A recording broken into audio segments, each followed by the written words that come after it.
And let's move to the next talk. Next talk is from Yoshi Dileepkumar. Sorry if my pronunciation of your surname is not that good. From India Department of Science and Technology, and is reporting discovering main belt asteroids by processing advanced stars astronomical data at IASC. So thank you so much for the introduction, Gino. And as Yuri has in his previous talk mentioned about the radio observations of asteroid, and so I'm going to cover up the optical aspect of the asteroid discoveries. And my presentation is more of the science popularization rather than the research aspect of it. So firstly, I'll just tell about what is IASC, and so IASC is basically International Astronomical Search Collaboration, which was founded by Dr. Patrick J. Miller of Harding-Simmons University. And we at IASC, in collaboration with Penn-STARRS Telescope, University of Hawaii, so we make available the high quality astronomical data to the citizen scientists across world, in spite of looking at their ethnicity or the research background. So we allow all the students having the basic knowledge of science to analyze the data which has been provided by IASC, and to make the original discoveries using that data. So from that data, many students until today has discovered main belt asteroids, the NEOs, Trojan asteroids, TNOs, and comets. And in some special cases, they have also discovered the supernovae as well in the data. So I'll tell you more about it. So how IASC work, I'll just explain the workflow in brief. So first we have 1.8 meter Penn-STARRS telescope. We receive data from it, and we at IASC process so firstly we receive the raw data, and we just process the data at IASC, and we provide the uh, process data to the participating students across world. So they analyze the data, and they search for objects using Astrometrica software. I'll tell you what all are the steps they follow in the Astrometrica software in the further slides. Now, after they submit the report, analyzing the data in the Astrometrica software, we have 1.3 meter Astronomical Research Institute telescope and 2 meter Last Compressed Observatory telescope. So they make the follow-up observation of it. Now, follow-up observation. Yeah, so I think someone's mic is on, so yeah, so they make the follow-up observation, and after making the follow-up observation, even these our collaborators, they also follow the same process which students follow, and they also prepare the report, the MPC report. Now both the reports from our collaborators, the follow-up observation, as well as the reports we receive from the students, we again just merged both the reports at IASC, and then we send it to Minor Planet Center. Now comes the science part. At Minor Planet Center, the IU Minor Planet Center, they make the scientific analysis of these data, because the citizen scientist. So we do not expect the citizen scientists to have the understandings of science with them. So we just ask them to help us out with in hunting the asteroids at the primary stage, and then my MPC it does the spectroscopic as well as the polarimetric study, and it also analyzes the orbit of the object which was found by the citizen scientist. So this is the basic workflow of IASC. Now moving ahead, this is some statistics which was presented earlier by Dr. Miller at the GHOU conference at Vienna. So we have the data until 2019, and we are still just summing up the data of the current year and the previous year. So based on the ethnicity, these are the data we have, and this is the number of participants we have with the year, and number of schools and number of countries also participating. We see consistent growth in the countries, as well as number of schools, as well as number of students.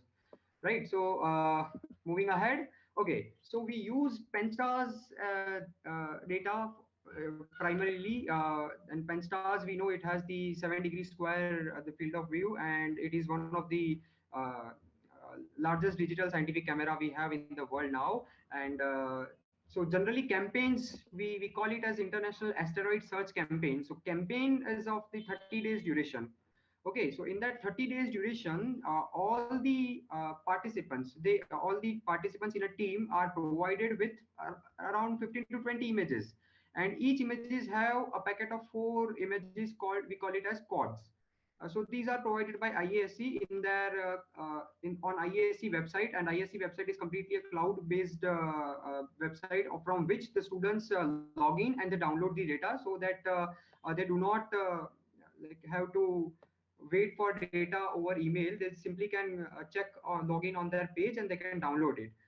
So this is how I'll show you the I'll show you how cloud-based system IASC website have. So this is the web page of IASC. So students generally log in and they find their respective teams.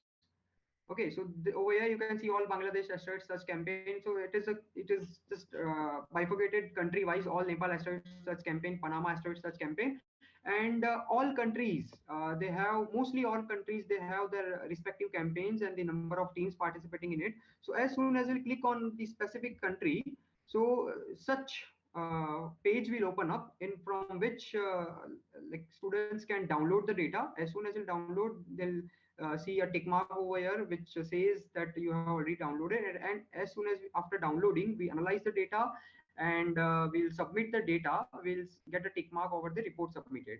So this basic structure of the page is with all the teams, so all the students of a team participating in this campaign.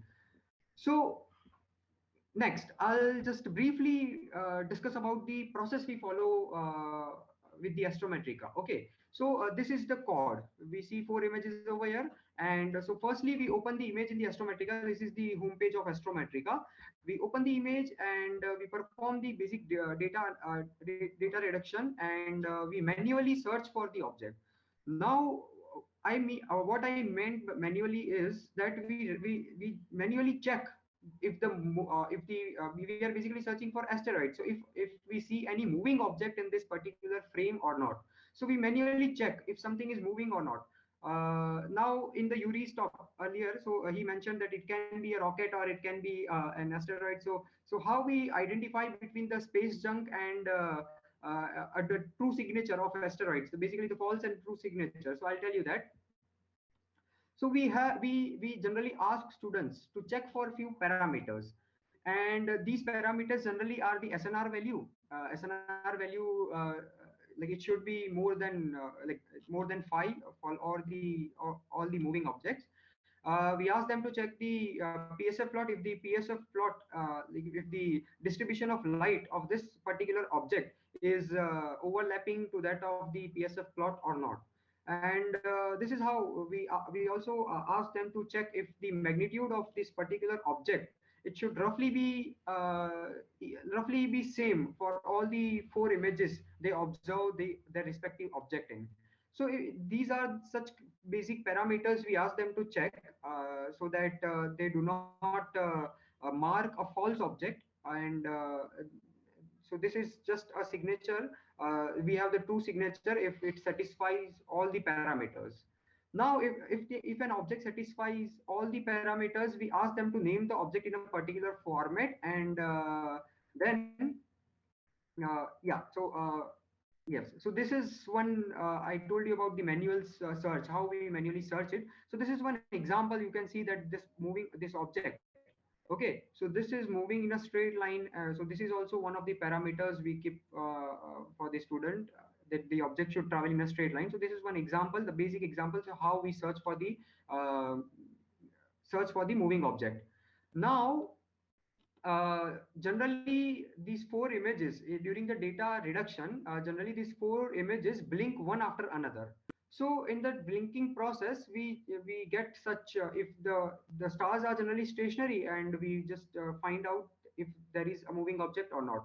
And this all these 4 images are captured with 15 minutes or a half an hour difference in between them. So if there will be a moving object in the particular frame, then we see the movement in the movement in the object, right? Because the images will blink one after another, and stars will remain stationary, so we won't see the movement in these frames of the stars.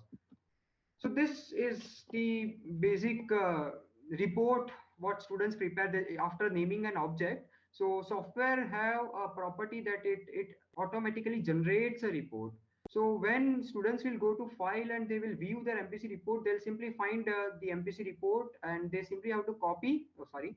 They simply have to copy and paste it on the IASC website. So they do not have to manually prepare the report, but they just have to manually search the object and name it. So this is the basic criteria they have to follow. Now, uh, this is just to make this things easier for them. They simply copy the report and they simply paste it. This is again, we are back on the cloud-based IASC website. So they have to select the image set name from this drop-down menu. So from over here, by clicking on this, they'll select which data set they have analyzed. They have to add their citizen scientist name, and they simply have to copy the report in this section, in this box. Okay, so after pasting the report, they have to simply submit the report, and report will be submitted to IASC. Now, as I mentioned in the workflow, we at IASC make the follow-up observation with our collaborators, and then by merging both the reports, we send it to MPC. So we send both the reports to MPC, and this is the MPC's headache basically to make the scientific study, the spectroscopic, the polarimetric study, and then if the object which was basically found by the citizen scientists, it's the true or not, it's really an asteroid or not. So it's the headache of MPC. So after a period of say 5 to 6 months, students get like get an answer from IASC that their object which was found by them has been given the status of discovery. So in this citizen scientist project, the students, the individual students, and they are able to make the original discoveries of asteroids, and not the like how we have this universe platform. So in the on this universe platform, we take the average of all the signature. We just analyze the data and we take the average of thousands of analysis. And on IASC, we do not take the average, but we take the individual response, individual report of the participants, and then we submit it to, and then we make the follow-up observation, and then we submit it to MPC Main Belt Center. So this is the process we follow. So campaign, generally we prefer that it starts from the third quarter to first quarter, because it is generally the dark phase of the moon. And in with this calculation, we generally have 11 campaigns over year, uh, 11 international campaigns over here, and we have more regional as well as the national campaigns, which is country wise or the region wise. Now, so this is the data of discoveries we have so far at IASC. So since 2006 October, we have 1,432 provisional main belt asteroid discoveries. So we have 4 provisional trans-Neptune objects, we have 10 provisional near-Earth objects, and 1 comet has also been discovered by us at IASC. I'll just give you an idea that how the orbit of like how, so this is one TNO.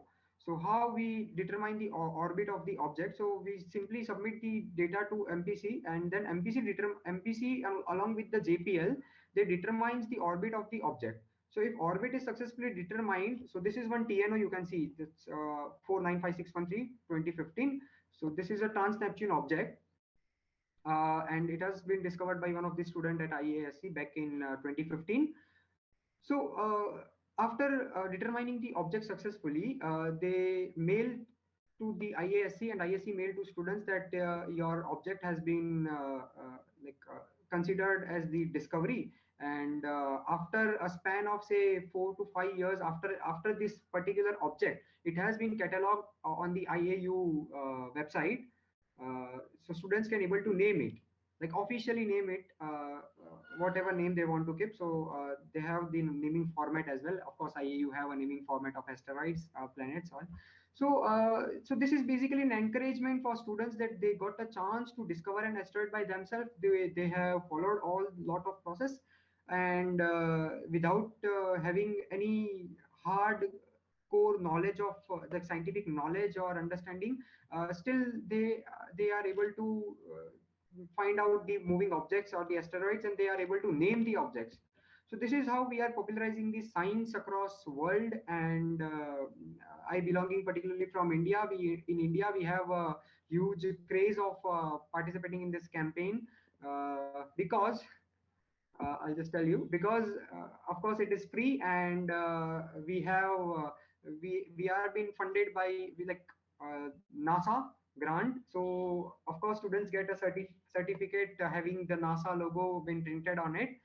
So yes, we were under NASA grant from 2018 to 2021, and which is now extended for more 3 years. And NASA basically provides, like it provides us grant to hire the contract based volunteers, or say um, or to create a cloud based environment on the IASC website, and to enhance the NEO detection by providing, like by getting more data from our collaborators.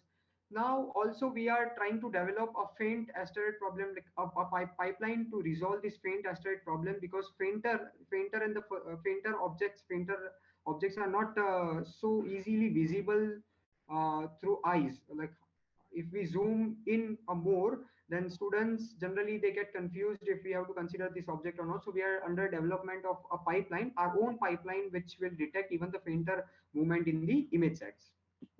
So we are being funded by the Planetary Defense Coordination Office of NASA, and we are still progressing. And we hope you will also just popularize this IASC among your nation, and students can able to any of any ethnicity from any country can able to participate free of charge. And thank you so much. So Thank you. anything else? Thank you very much, Yoshi, for your very, very interesting presentation from my side, I can say that. And well, I wonder, I see a question is coming from Vladislav. Yes, please. Thanks a lot for your presentation, and we are glad to see you in our conference. I'm quite intriguing about students' participation. So I understand it's quite challenge for students who catching much more asteroids or even comets. Do you know how many participants from Latvia, or are you interested to, let's say, Latvian students participating in such activities? Yeah. So I just tried to search, I thought of it. I tried to search for it just today morning itself, and I got no data, or there were very few participants from Latvia. So I just tried uh, including them in the presentation, but there were hardly 2 or 3 teams from Latvia, so I could not able to include them. That's why I thought I'll just ask the host and co-host, the organizers of this conference, to popularize this concept of IASC in your nation, so that the students can able to take up the astronomy and astrophysics by having the exposure of such projects. Yeah, thanks a lot. We definitely do it in our university. This is not only for you, but all for speakers. Please provide your presentations, and we publish it in our conference homepage as well. And yes, we will definitely promote your ideas to our students as well. Thank you. Yeah, thank you. Is there any other question? I have one, Yoshi. Yes, of course, I understand that this kind of student activity is also acting like a competition, sort of competition, because people, students could be very happy to find a new object. But is there any activity in such sense for having something more automatic? I mean, more, because what is usually is the human capability to recognize differences, as I understand, if I not properly everything. So is there any program, any plan to have, it looks to me a perfect activity for artificial intelligence, honestly speaking. Is there any? Yes. So yeah. Is there any, so which automatic detection activity you are talking about? Okay. Yes. So you are asking me if there is any other activity, or you are asking me if there is automatic detection in this particular IASC activity? What I would like to ask you, whether in this, effort from students to detect new object or moving object on the picture and this photos, is there also the possibility for such students to act like promoters, or some activity which is promoting the possibility for the students in the same framework to develop methods which are more automatic? So more automatic, in terms of more automatic, there are two activities which I would like to. So first is Galaxy Cruise, which is Galaxy Cruise. It's again a citizen scientist project, which is by NOAJ from Japan, I think so, if I'm not wrong. And secondly, we have we these days we have the LIGO. We have made the LIGO data publicly available. So in which it is the automatic detection, but students have to have the basic knowledge of coding at least. So generally students these days, they lack the coding knowledge. It is the automated. Once they develop the script, the basic script, then the LIGO data analysis will be automated. So students, they are not being provided with the script itself, because if they'll be provided with the script itself, it will be everything home cooked. So they are at least asked to learn the basic script formation, so that they can able to analyze the LIGO data automatically on their laptop screen sitting at home, of course. And they can, and yes, what I personally thought of is, we can also, like, having such activities, we can also make the comparative study, and we can present it in some conferences or so, at some research or symposiums or so. So having the data from the worldwide research organizations and comparing our data, our personal data, with those data, so this will be a comparative study. So the students will, this is how students will also learn to how to present at the basic stage, at the basic level, school students or the college students. So this is one thing I would say. And also we in India, it is not worldwide yet, but we in India have a RAD, at home collaboratory, in which what we do is we use the GMRT data. We have the giant meter radio wave telescope at Pune. So we use the GMRT data to, because GMRT is one of the most sensitive sensitive telescope we have, which operates as the 135 megahertz. So we just take the galaxies, the data from the GMRT, and we take the galaxies and we analyze it. So we analyze those galaxies, so we get the pictures automatically. We simply have to put the like, I'm forgetting exactly. So we simply have to put the wavelengths, in which wavelength we have to observe, and then we get the image, a very beautiful image of galaxies in different wavelengths, say optical, infrared, microwave, or infrared or optical or radio. So we also get the combined image, and we simply have to analyze it. So if there will be if there will be some good source, then we also get chance to make the follow-up observation at GMRT, like to take a slot, to book a slot at GMRT. So that will be a great achievement for we students as such, we students. Okay, fine. So fine, thanks a lot. Stop, but we have to stop now. Sorry to stop you, but we have. Thanks a lot again. Thanks a lot again, Yoshi, for this nice presentation.